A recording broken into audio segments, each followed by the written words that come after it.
सामान्य माणसापेक्षा सामान्य माणसं ते मला वाटतं घराघरामध्ये दूध उकळलं जातं, घराघरामध्ये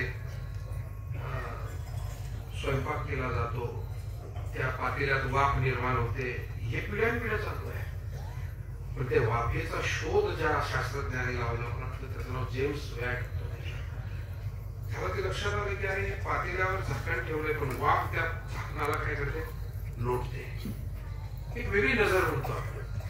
कृती तीच आहे जी करोडो लोकांनी आजवर पाहिलेली आहे, दृश्य तेच आहे, पण त्याला ते वेगळं दिसतं.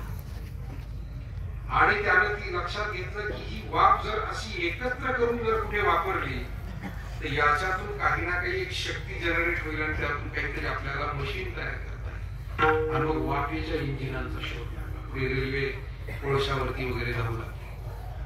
म्हणजे तेच आहे पण त्याला वेगळ्या रीतीने पाहतात. म्हणून ध्यानात घ्या, आम्हाला देव जरी पाषाणमयी दिसत असला पण आमच्या सारखाच संतांना दिसावा असं काही नाहीये.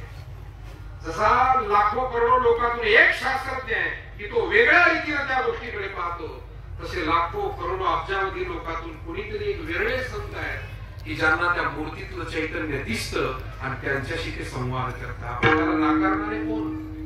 ती पात्रता आपली नाहीये. मला वाटतं शास्त्रज्ञ होण्याचीच नाही तर स्वतः कशी. आमचे ब्रह्मरी खूप सद्गुरू नारायणगिरीजी महाराज म्हणायचे की शास्त्रज्ञ होण्यासाठी सूक्ष्म चिंतन असावं लागतं. ढोबळ विचार सगळ्याच जगाला करता येतो ते म्हणायचे.